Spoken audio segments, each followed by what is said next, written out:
Welcome to another Polar Insight conversation where we speak with leading thinkers and practitioners to explore one simple question. How can leadership teams make decisions they can stand behind? Today's guest is Professor Baruch Fischhoff.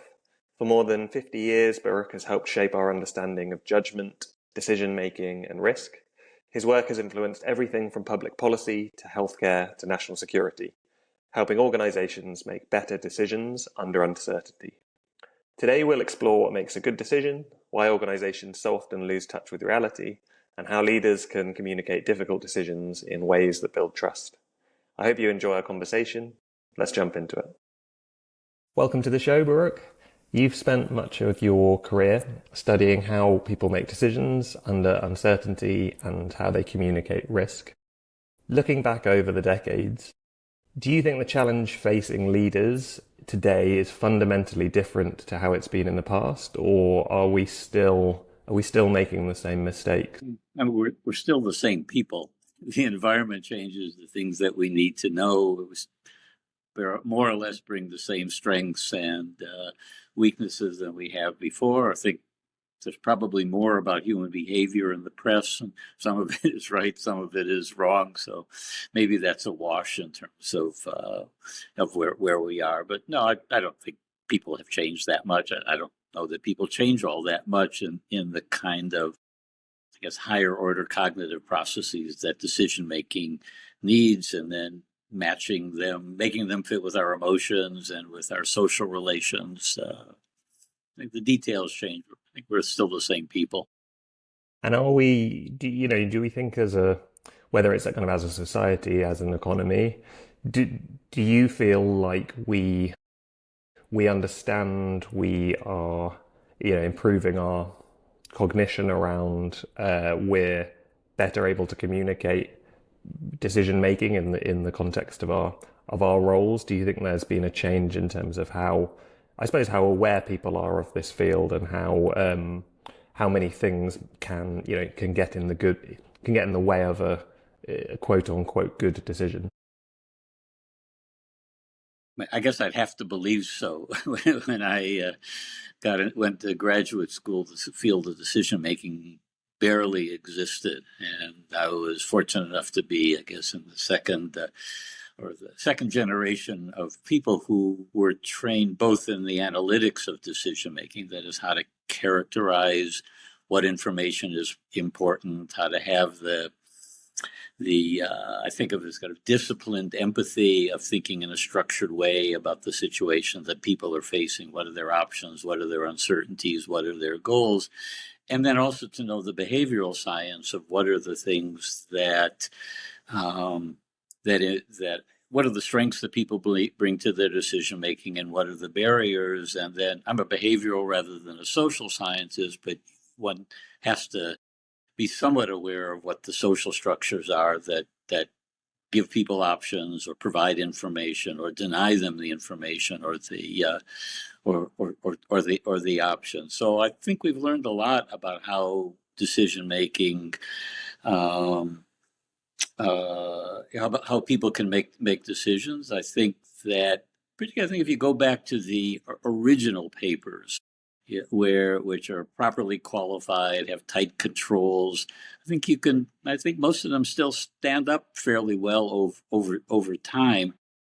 I think as you get to the secondary, tertiary, quaternary sources, that people tell stories about stories that they've heard somebody else tell stories about, heuristics and biases, then it's not always reliable. And do you feel like that movement almost from, I know at the beginning of your career there was a lot of work being done, I suppose, in quite an experimental setting, or certainly kind of within the lab, for want of a better description.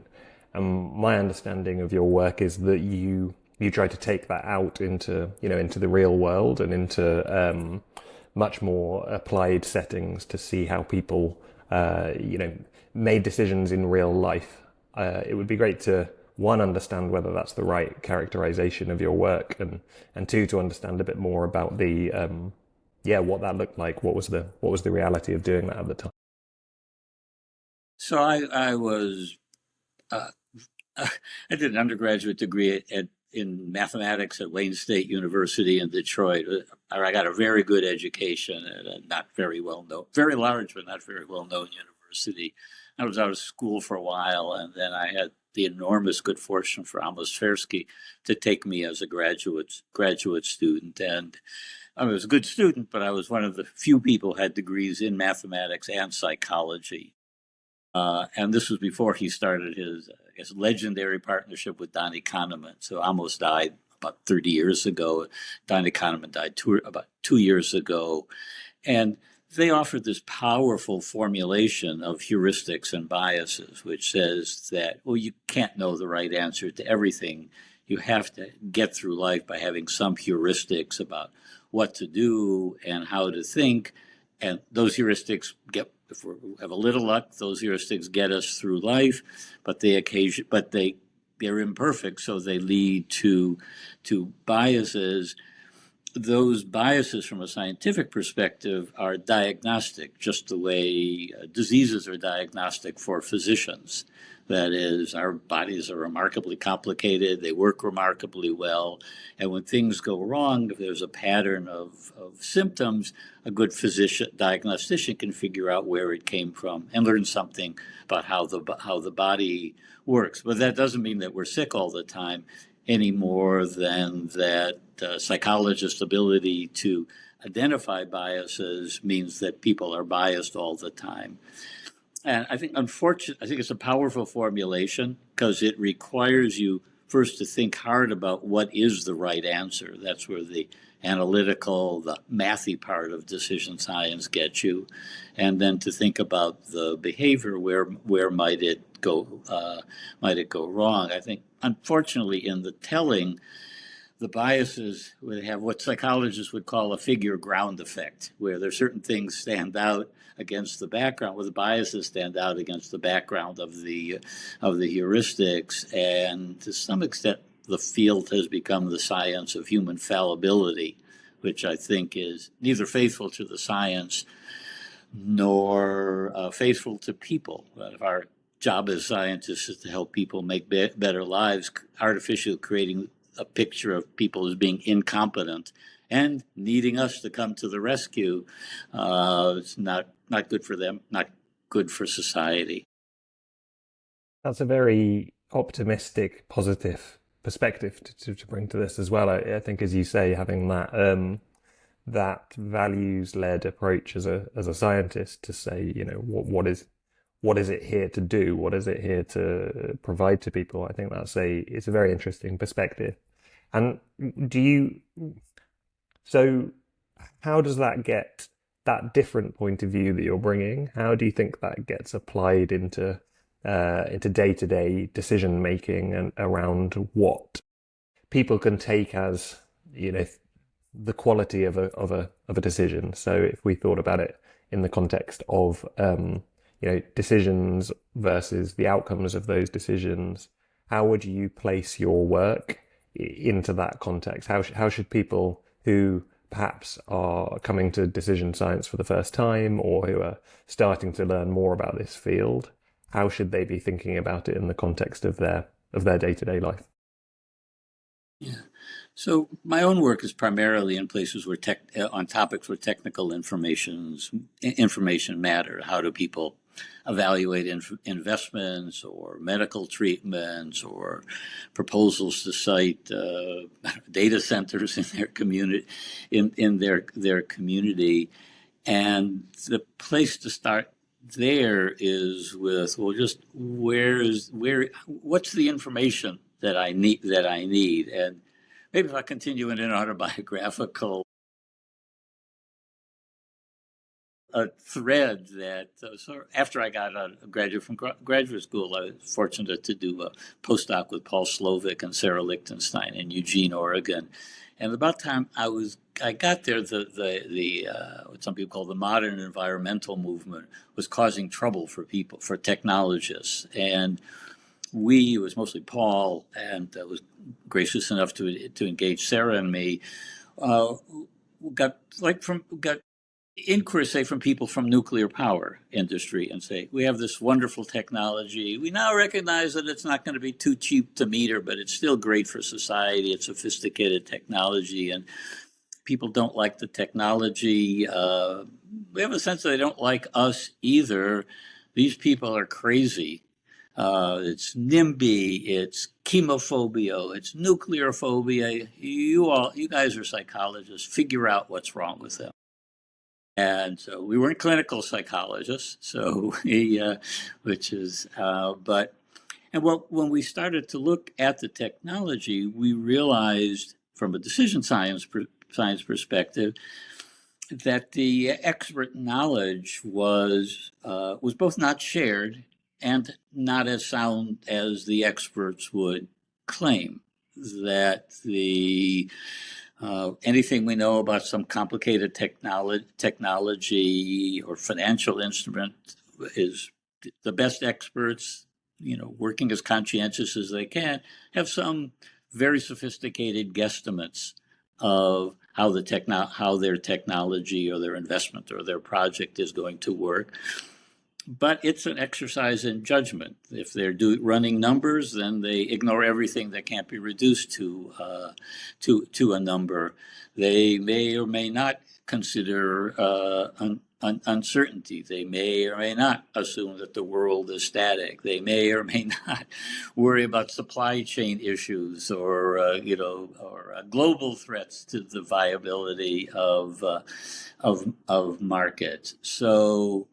So we ended up thinking that, well, this is not the experts versus the lay people, but these are two groups of perceptions about a technology for people with very different lived experiences. And sometimes the public knows things that the experts don't, and often, typically, the experts know things that the public don't. So I think having the mathy background gave us confidence to look hard at the analysis. We also learned, this is also part of decision-making, that decision-making depends both on the evidence and on the goals. And somebody who does a probabilistic risk analysis for a nuclear power plant has to decide what to predict. So they can predict just fatalities from major events. They can look at the distribution over society and over time over that, the equity of it. They can look or not look at morbidity or the stress of people who don't know what's going to happen in their community, may or may not pay attention to the entire fuel chain of where the uranium is mined and where it's disposed and who's responsible for the cleanup of the mining site. So the experts, they're human exercises, and trusting them to do the best that they can, and regulators to hold them, regulators and the courts to hold them honest. So one has to be candid about what the experts have to say, and then one have to consider what it is they choose to share with local communities. And there, I think there's something that has changed over time. That my advice to any expert is to or really maybe anybody, is to proactively tell your story before somebody else tells it for you, because if you haven't told your story, and somebody else tells it, then you may be digging out of a hole that they've created, and you've created a story which is you didn't think to tell. You didn't think that people had a right to know, and that you had a need to need to tell them. So that was really our transition into going from the little lab experiments with boutique gambles to engaging these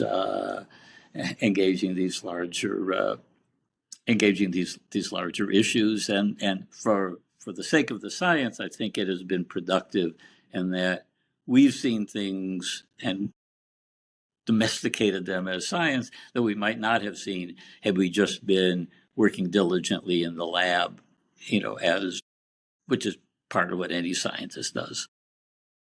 And it strikes me as well that Also, when you were talking about the context changing over time, that some of these decisions and some of the ways that people should be thinking about decisions is perhaps thinking with a temporal lens, essentially, to think these are the various narratives that the people involved in those decisions may have at any one time.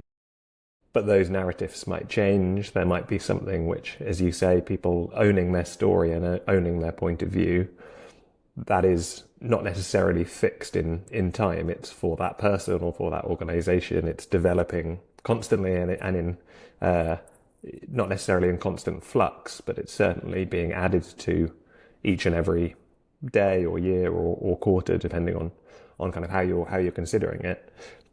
How should, from your point of view, how do you feel people should navigate that? You know, there is a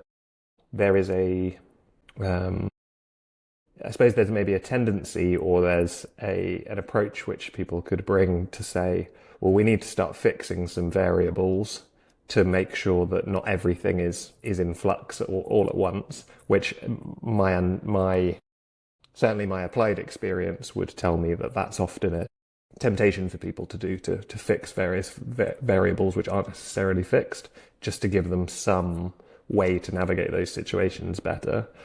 What would your point of view be on that in the context, you know, whether it's linking it to a particular example you may have been involved in the past, or just from your decades of work in this area?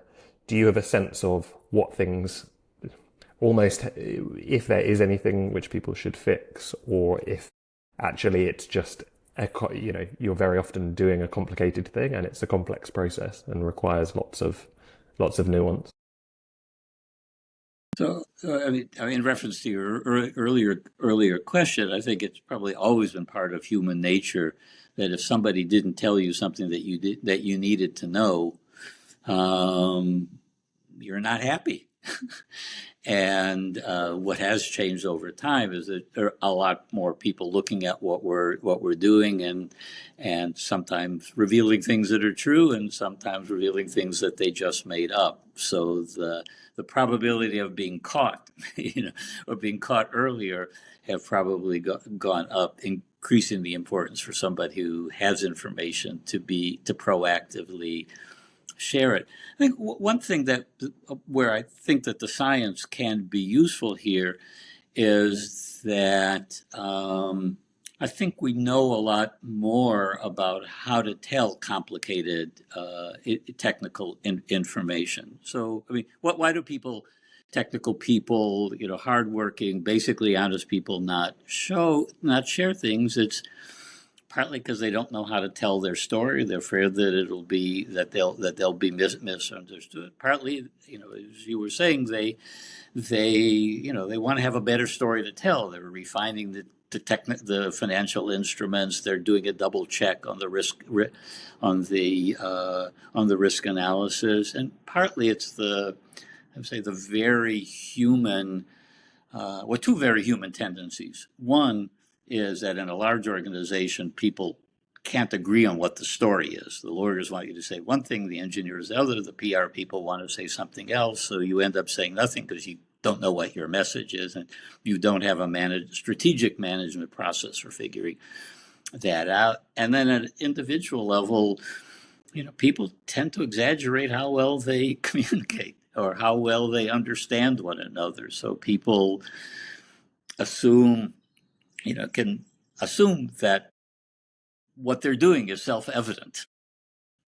I went to my first climate meeting when Jimmy Carter was president, and I think the climate science community has misplayed a very strong hand by assuming that the client would speak for itself and letting other people, more and less well-meaning, speak in the name of climate science. So I think we have very strong evidence about which we might not have had 50 years ago, about the importance of proactive communication. And we know a lot more about how to do that. I'm confident that we can. Psychology has perhaps almost 100-year-old tradition of understanding people's mental models or mental maps of different kinds of complicated complicated situations. And there are hundreds of studies finding, describing people's mental models of floods and economies and many other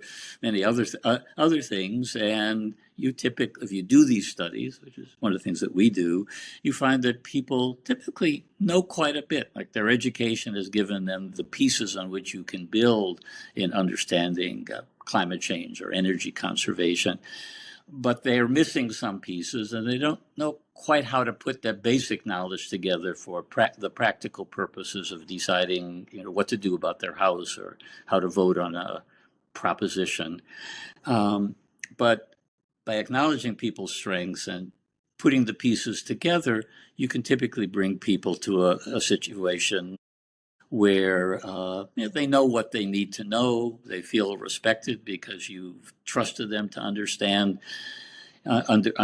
things, and we've also found that there's some particular technical things that actually require. So the mental model studies, they require some expertise, and but there are things that are intuitively hard to understand in the heuristics and biases spirit. So it's hard to do the mental math for exponential processes, like how a pandemic disease with a small reproduction rate can spread over time, or how a small difference in the fees charged for a mutual fund can mount up over time. And so people can't do that mental math. So you owe it to them to run the numbers and explain why the numbers are unintuitive. It's also not trivial to explain the uncertainty around expert evidence, but we know how to do that. And there's good evidence that if you share your uncertainty, you're in much better situation than if you don't. You've shown trust in your audience, you've shown humility, and you won't be caught having made promises that you couldn't keep. That idea of, as you say, an idea of openness and almost transparency as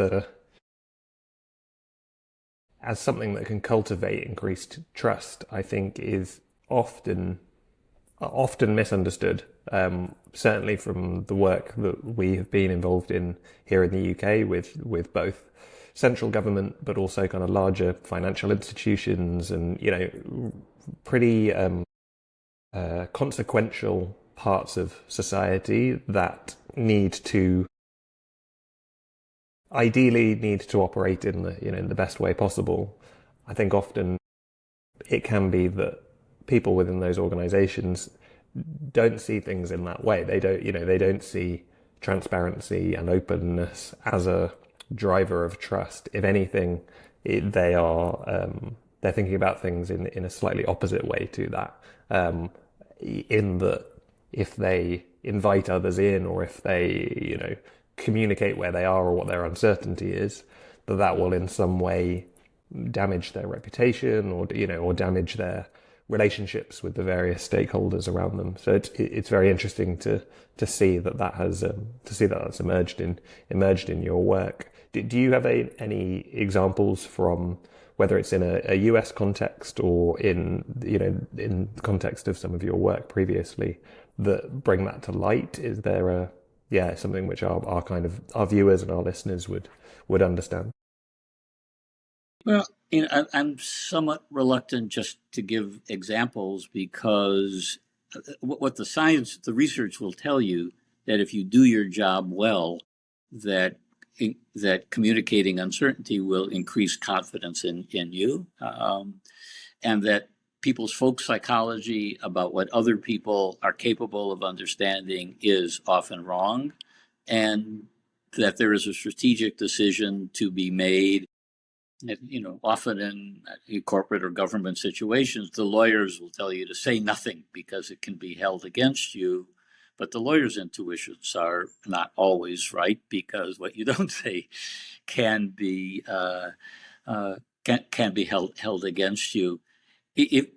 One of the things that, and maybe this is your experience as well, is effective is to ask people in positions of power to have somebody else take their draft of a text or of an announcement or of a slideshow and have other people critique it. And the critique is simple. Just think aloud. Tell me whatever comes into your mind as you read their draft. And so I'm not testing you whether you understand it. I'm testing the text, whether it communicates what those well-meaning, well-intended people would like to get across. This is Herb Simon, one of the founders of the first generation of AI, would call the Think Aloud protocol. And when you do that, even if you've been doing it for many years, like with a draft text or a draft survey, you find that things you thought were clear weren't clear.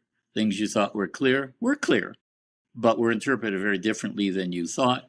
That things you thought went without saying needed to be said. That things that you said didn't need to be said because repeating them made people feel as though you're treating them as idiots. And sometimes there's just something wrong in the tone at the macro rather than the micro level that you didn't pick up. That's always diagnostic, always sobering for revealing problems. And then once you've revealed the problems, it does take expertise, well, like yours, or I hope mine, to figure out how to solve them. And that's typically an iterative process. Each Think Aloud interview will reveal new problems. At some point, you've done all you can, and you say, all right, this will reach most people, but not every people. Am I okay with some people not understanding? So if you're selling something and some people don't understand it, well, then you've lost part of your market. If you're promoting a data center and some people don't understand it, then and those people are capable of mobilizing opposition, well, then pretty good isn't good enough. So the basic test is very straightforward, and then it takes expertise to figure out how to do it. I'll give you one example. Our Food and Drug Administration has a statutory risk communication advisory committee, and I was its chair for the first few years. And we met quarterly. Once a year, we had a Show Me the Science session where people talked about research, and we typically filled the auditorium with staff who wanted to do a better job. And then people would bring particular problems. And once it was food recalls. So we're going through a big one in the U.S. now. Cyclospora seems to be lettuce, but there's another jalapeno pepper one that just came out that they seem to be getting on top of because there's better tracking. And it turns, one interesting thing I learned is that food recalls in the U.S. are never ended until the last tomato has been found, which of course never can't happen. But each of them were like dashed off. They wanted to get it out quickly. They did something. There was no standard language, and it just whoever happened to be there. So we recommended, and they accepted that they come up with a standard language, and we have in the U.S. a federal paperwork reduction act that basically prohibits government agencies from doing social research with more than 9 people. But it turns out that federal employees are not protected. So the FDA staff would just ask people in the office. They would do Think Aloud protocols with people in their office, who in Washington is a gathering place for people from around the United States to get a diversity of opinions and be able, in a very short period of time, at very low, basically no cost except for a little bit of work time, greatly improve their communication. So it wasn't expensive. It was something that they had a group of experts in food and recalls who basically served like the communication scientists in that context. But there was a strategic commitment from FDA that we're all going to do it that way. Well, actually, I'll give you a second FDA example that I was involved in after I rotated off the committee. So FDA works very hard. The technical staff at FDA work very hard in their evaluation. In the old days, if you go to FDA headquarters, you see their staff going home with dollies of, half suitcases or European-sized carry-on suitcases full of documents that they were going to work on at home. Very conscientious, totally untransparent decisions. 100-page documents, and they were under pressure from everybody, including from their own staff, who found to make their rationale more transparent. So their own staff, so a drug would be approved for an infection, and then it would be approved separately for a reinfection. Unless the same people were there and had very good memories, they couldn't recall why they made the original decision.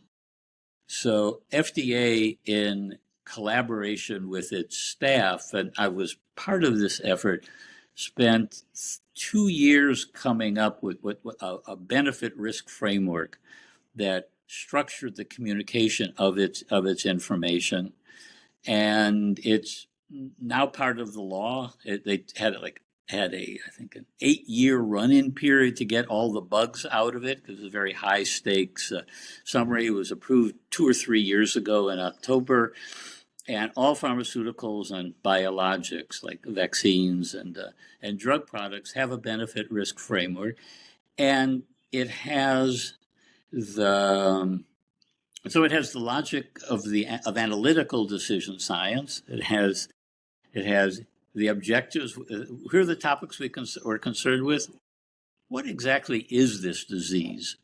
What do we think that muscular sclerosis is from experts? The experts on the panels, even if they're physicians, probably haven't been in practice. Or sickle cell disease. What is the state of the disease for patients? What are the current treatments? What are the potential benefits of the proposed treatment, and what are its potential risks? And what else can we do to get the most out of it, the most benefit with the least risk? And then it's divided. Then there are 2 columns. One column says evidence and uncertainties, where you can put in numbers if you have them, or just thoughts if you don't have them. FDA encourages its staff to express uncertainty. If there's uncertainty about the evidence, it's a problem with the evidence. It's not your problem. It's a sign of your expertise that you can detect the uncertainty. But the staff needed that as encouragement. And the second column is, well, what does this mean in a regulatory sense? So it's separating scientific judgment from factual judgments. And FDA uses that, again, for all of its pharmaceutical and all of its, and I think it's a very good format for summarizing evidence on, nuclear power. I think it goes to the, it goes to this idea also of being able to, as you say, remove the personal aspect to this, and for organizations to create a culture where people feel comfortable to talk about uncertainties, and, as you say, for it to even be seen as a positive, that they're able to spot particular nuanced problems with something, or things which may change over time, or things which aren't quite right. And I think within the academic and within the scientific community, that is highly rewarded, and the incentives are there to enable that. In other organizations, and it's not in all organizations, some are great at doing this, but certainly experience tells us that there are lots of organizations where that isn't considered the right way to act, or the right way to move through your job on a day-to-day basis.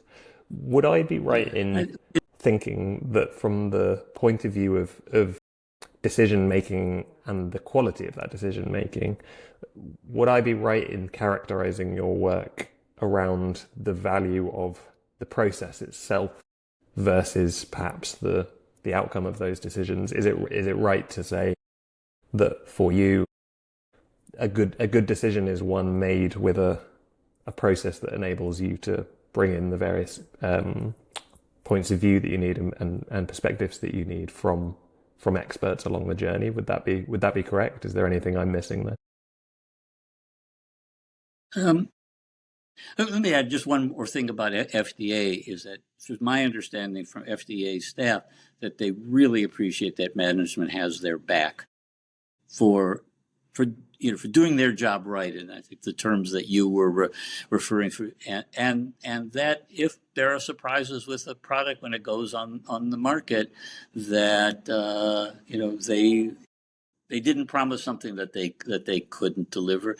It also helped the staff.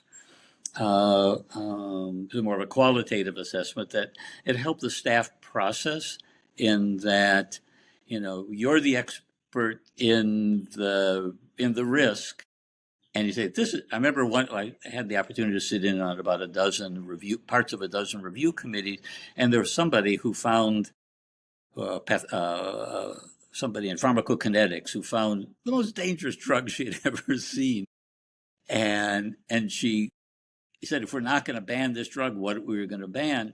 But it was for a kind of refractory version of a particular disease, that where there were patients who were willing to take that risk because they were suffering that much. And always having this decision-making framework, saying that we're not looking at the risks in isolation or the proposed benefits, but we're looking at this. And also, it was a reminder that FDA's job is not to regulate the practice of medicine. FDA does not recommend what people do. It just says, what are people capable of doing? It says, if your drug is approved, you and your physician and your family could figure out what to do it. So I think the two are inseparable. You can go the process and the content. That we've all gone to, or many of us have gone to retreats where there's a nicely facilitated session and people are talking nice with one another, and you're putting things up on butcher board or with stickums, and at the end you don't know what you've talked about. That's my experience. And my heart sinks when I see stickums. So you also need the analytical framework to say, we're taking this disciplined look at the information that people need to make a decision. We're taking their valued outcomes into consideration, not things that interest scientists and we recognize that different things interest stake shareholders and hospital administrators and patients and nurses and so on. And we have a disciplined way of finding out what evidence is there and what evidence is missing. So if you do the analysis by itself without listening to people, finding out what's important to them, then you're adding significant figures to estimating the wrong thing and demonstrating your insularity from the people who are entitled to that, or have a feeling they're entitled to that information. So I have to say, it's why I like decision science, because we have both the analytical and the behavioral, that we believe that the test of our theoretical knowledge is our ability to make a difference, that finding that we can't always help pushes us to do more information. If I could make a plug, I had a book came out last year called Decisions, that available free, open access at MIT Press, where you can read about a bunch of these stories and the logic of decision of decision science. So I think you need both the process and the content. We will we'll put a link to that in the show notes for this episode for anyone who wants to look into that in a bit more detail. No worries at all about the plug with that one. I think it sounds very relevant, basically, for our audience. Well, maybe I'll make a second one. So I had if you don't mind, I'll make. Of course. I had a second book came out last. They started 6 years apart, so it's not. That's not my normal production rate. It's from Oxford University Press. It's called Bounded Disciplines and Unbounded Problems. And this one is, I think, not available. Well, it's available for some people online. And it's a guide for organizations who want to take advantage of the unique information that people trained in disciplinary science have, because we live within our bounded disciplines and we shut out most of the world. And so it won the Academy of Management Fellows Prize for Responsible Management Research. It's meant as a guide for universities that are challenged to make themselves more useful and to recruit younger people who want to make a difference in the world, but also really love the laboratory life. But for larger organizations, they can create this themselves. In their day, Bell Labs and some of our national labs had this combination of having people who both excelled in their discipline and were really loved working together. And I spent a year at the Medical Research Council Applied Psychology Unit on 15 Chaucer Lane in Cambridge. It was really formative to my thinking, and that there should be a place in the world for people who love to do both. And as we move towards the end of the episode, the idea of periods within your career that have served as kind of formative moments, certainly when you were speaking just now, it does seem like there's a humility and a real responsibility based into some of the work that you've spoken about today, in terms of making sure that a wide range of perspectives are heard, making sure that people are not going into decisions, fully locked into there being a particular outcome, but bringing a kind of a humble approach to those settings to be able to seek out points of view or perspectives they might not have heard otherwise. Where do you think that comes from? I grew up in Detroit at a time that the labor unions were powerful, that there were Holocaust survivors who had come, who were sharing, people didn't talk about it at that time, but that sense of a shaky world suffused the society. It was the Cold War.